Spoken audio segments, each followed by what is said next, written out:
What's going on, everybody? Welcome to Sector for Nerds, and welcome to another episode of Star Wars The Clone Wars Retro Discussions. Today we're going to be talking about Season 1, Episode 17, The Blue Shadow Virus. This episode was directed by Giancarlo Volpe. Wait a second, I know that name. He's a director from Avatar: The Last Airbender. He directed a bunch of episodes there. I didn't know he worked on Clone Wars. That's cool. And this episode was written by Craig Titley, who I do not know. Sorry, Craig. The cookie for this episode: fear is a disease, hope is its only cure. Man, these last couple Clone Wars cookies have been really deep, I'm telling ya. Before I turn it over to Intro Guy, make sure you guys like this video and subscribe to the channel. And most of you should know by now I've got a second YouTube channel, Top 10 Character Moments. Very highly recommend that you subscribe there as well. Okay, Intro Guy, it's your turn. Tell us what's going down in this episode. Battle droids on Naboo.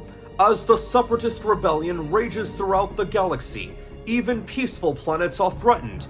Following the discovery of Separatist battle droids wandering the grassy wastelands, Naboo is once again on high alert. Fearing their home is facing another invasion, Senator Amidala and Representative Binks race to Naboo to assess the situation. Meanwhile, near the Gungan swamplands, an even greater threat is about to be discovered. Thank you, Intro Guy. Very anonymous this week, you guys. Like, there's a lot that's going down here. I will say, when I was putting my notes together for this episode, and I was taking a look at the cast for this week's episode, because usually little behind the scenes before I watch every episode, what I'll do is I'll write down like a bunch of things that I want to know before the episode starts, like, you know, the cast members, the cookie, the director, writer, all that stuff, right? The intro. And when I was looking at the cast for this week, I was like, holy crap, we've got a lot of characters in this episode. You think about like Clone Wars as a whole, and it's funny because when I was watching the featurette for this episode, Dave Filoni was talking about this, how normally with every Clone Wars episode, like at least in season 1 so far, you'll have maybe like one new character, maybe two new characters, but in this episode, you had a lot of new characters that not only haven't been in Clone Wars before, but just brand new characters in general. For one, Captain Typho. Captain Typho was that guy that was protecting Senator Amidala throughout Attack of the Clones and Revenge of the Sith. He's got that eye patch. And then you've got the Queen of Naboo as well, and I'm probably going to butcher this name, so I apologize, but Queen Utini. We also have a new villain in this episode, Dr. Nuvo Vindi. And Dr. Nuvo Vindi, you guys, is great. Like, me and my brother, I remember we were both obsessed with him, like, as kids. Just, like, the way that he would laugh and everything, and the part where he's just like, yeah. We still obsess over that today. Yes.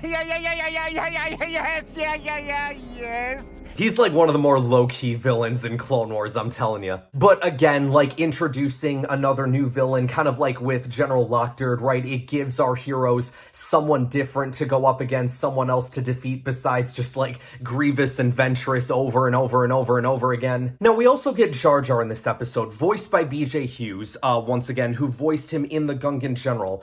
Now, it's really weird because when I was listening to Jar Jar in this episode, and I noticed this when I was little as well, but Jar Jar just sounded so different in this episode. Like, even different from the last time that BJ Hughes voiced him. What is it that Dave is trying to go for here? Like, what were they trying to get at with the voice? I wasn't thinking that at 8 years old. I was thinking that right now. As long as those beasties are up there, we're safe.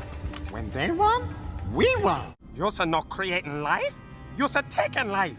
You poison the Gungan water. Because, like, when I listen to Jar Jar in this episode, first of all, it does not sound like what I would assume Jar Jar would sound like, just based on Ahmed Best's performance. But it sounds more just like what? Like, just an elderly guy talking? Like, it was a much deeper voice. Like, oh, yeah, in the mud under the pelota trees. I'm like, what? This is not Jar Jar. This is an imposter. He's a loving. He's a very, very good tongue grabbing. You find it only in one place. Look, you guys know that watch the Gungan General episode discussion, and if you haven't, check them out, along with the rest of episodes of the show. Shameless plug. Anybody that steps into a role that's already been pre-established by someone else, it's a very hard thing to do. I gave him his due there where I thought it was needed. Here, I just don't think, especially in that scene, that the voice really worked for me. But speaking of Jar Jar, you guys, let's kind of get into the episode, because he kind of both ruins the problem, but also solves the problem, because they're trying to get information out of this tactical droid, and Jar Jar ends up pushing over a bunch of shelves, the droid dies, well, there goes all their information. And Jar Jar, the reason why he pushed over all the shelves is he was going after this bug. And you can only find them in one place, in the mud by the pelota trees. Similar to the mud that was on the droid. So Padme picked up on that and is like, ah, there we go. Now we've got our base location. They contact the Jedi Council. Padme's sitting there like, may I recommend General Kenobi and General Skywalker? Padme, you're on the job right now. This isn't time to be spending with your husband. Also, if Obi-Wan and Anakin haven't had enough action in this show, like Yoda and Mace were probably sitting there like, all right, let's see, let's send 2 Jedi. Okay, who can we send? Maybe we'll send like Luminar over there, Ayla Secura. Yeah, maybe let's just send those 2 guys. And then Padme says what she says, and they're like, yeah, you know what? Anakin and Obi-Wan, they're already out there. They're having a bunch of missions. What's one more? Let's send them there. They didn't come alone, however, because Anakin also had his Padawan, Ahsoka Tano, with him. Ahsoka, it has been a minute since I've seen you, girl. It's been, what, like 2-3 episodes now? I think the last time would have been like the Ayla arc. So, good to see her once again. The minute Anakin gets there as well, like, he is just going crazy. Like, where's Padme? And 3PO's like, once Padme starts something, it's hard to get her to stop. And Anakin's just like, yeah, I know what you mean. Good point. Anakin just very much on edge in this episode, because Padme and Jar Jar go to the swamps. They're looking for what's wrong. And we get this scene before Padme and Jar Jar arrive at the waters. We get this scene of a female Gungan, like, and the giant beasts that are there from, like, Attack of the Clones that Anakin ends up riding, I forget the name of them, they start drinking the water, and they just fall over and die, and it's like, oh, they just, someone poisoned the water. And this is really the first time, and Filoni brought this up too in the featurette, this is really the first time that we've seen that style of warfare in the Clone Wars, because a lot of the times, right, it's just battle, guns a-blazing, fight to the death. But here, we're going to start polluting places, we're going to poison them, we're going to start killing people that way. Like, I remember just even growing up watching this, like, why would they poison the waters? Why would they do that? Dave also talked about how there was a virus in, like, the Republic Commandos novel that they talked about there, and there was some comics that talked about viruses that would kill Gungans, and I just sat there thinking, like, once again, Dave Filoni just taking things from the expanded universe and putting them into Clone Wars. Dr. Vindy's art was based off of some designs from Attack of the Clones, so it just goes to show you once again that the people that are working on this show actually care about Star Wars. What a novel concept, you guys. Like, the people that are working on Star Wars actually like it. I don't think you would know that from today's Star Wars, besides maybe just John and Dave, but everyone else, you guys, it just seems like everyone that works on Star Wars can't just say enough bad things about Star Wars. Oh yeah, I didn't watch Star Wars growing up. Oh, I didn't watch any of this to prepare for my role as an Inquisitor, whatever. Meanwhile, Padme and Jar Jar arrive at the scene, and this Gungan female, her name is revealed to be Pebby Bow. Favorite part of this whole episode, you guys, is when she attacks Jar Jar. The girl rips Jar Jar's helmet off. Jar Jar is like holding in his breath, but then has to just take a moment to go, what use of thinking? And he realizes that he starts breathing and talking, so he's like, oh no, and he starts like covering his mouth again, and I just thought it was the funniest thing. Why you stay here? What's the use of thinking? Don't move. I don't want to hurt you. Jar Jar, put your helmet back on.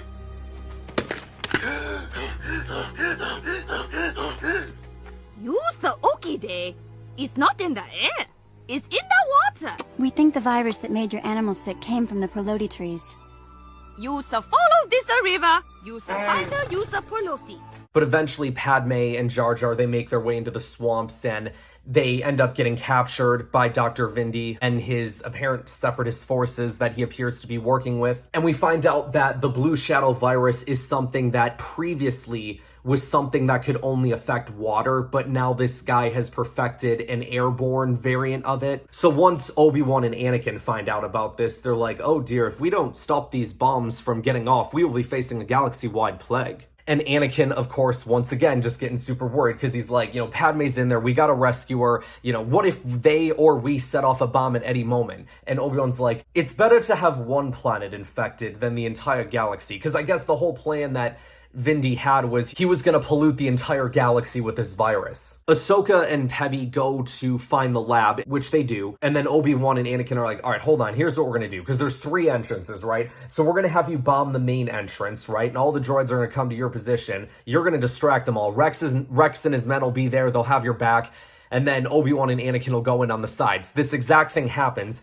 Obi-Wan and Anakin face like no resistance out of the gate because Ahsoka's taken on all the droids where she is. Anakin goes to rescue Padme and has to surrender because Vindy threatens to kill them. Now, Vindy was actually really smart here. He's like, all right, I know I'm not going to be able to hold you for long, Jedi, so I'm going to give you a choice. Anakin's like, all right, fine with me, as long as one of those options is killing you. And he's like, okay, how about killing me or saving your friends? And he turns the shocker thing on. Padme and Jar Jar keep getting zapped, so Anakin starts taking on battle droids. Of course, Anakin ends up saving his wife. Are you okay?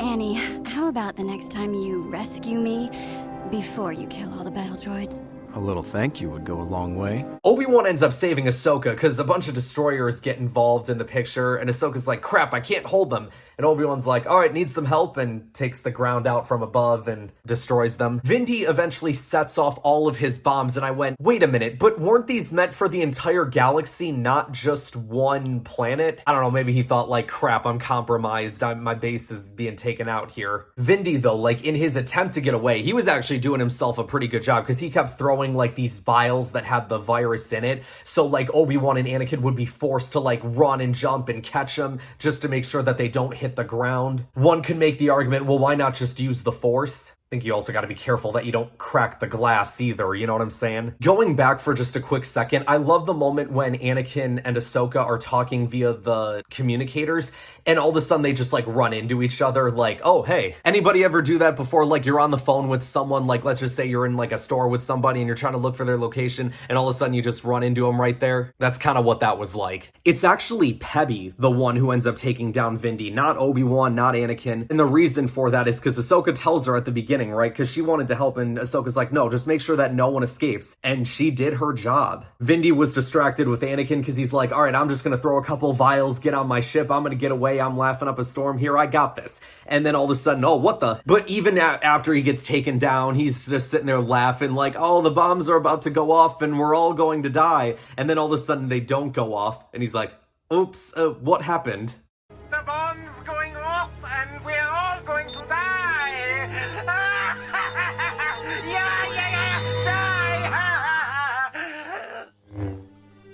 Oops, what happened? And they cut to the bomb squad deactivating the last bomb. Yeah, like the bomb squad, you guys, that's something we didn't talk about. Like there's four or five clone troopers in like this really cool orange attire.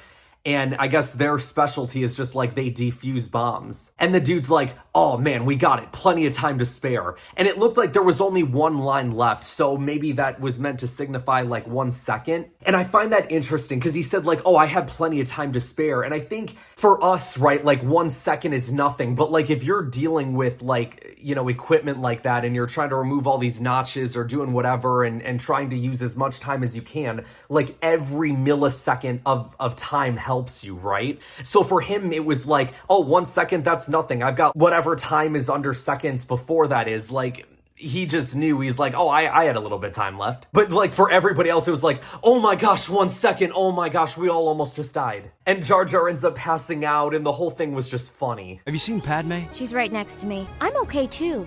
Thanks for asking. Yeah, Anakin, what the heck? That's your Padawan. Come on, man. Show a little bit of sympathy. Wait a minute, now that I'm thinking about it too, is this the first time that we've seen Padme and Ahsoka on screen together? Like, they were both in the Destroy Malevolence episode, but I don't think they ever crossed paths. Albeit, they really didn't say anything to each other other than, like, Padme contacting her, being like, all right, I found the last bomb, and Ahsoka's like, all right, stay there, I'll get the bomb squad. But other than that, I don't think they had much interaction with each other. That'll change next week, though, a little bit of foreshadowing. Yeah, overall, you guys, I really enjoyed this episode of Clone Wars. It felt like a lot happened in those 22 minutes. We had a lot of different characters that we were working with. We were back on Naboo. I say we were back on Naboo. This is the first time that we've seen Naboo in the Clone Wars. Dave was very adamant that they get that hangar right, because it's the same hangar that we see in The Phantom Menace, where there's that battle that goes down, and then we see Obi-Wan and Qui-Gon take on Maul in there for a little bit. And for Dave, it's like, we have to get the place right because people have seen it before. And I think he said pretty much the exact same thing when talking about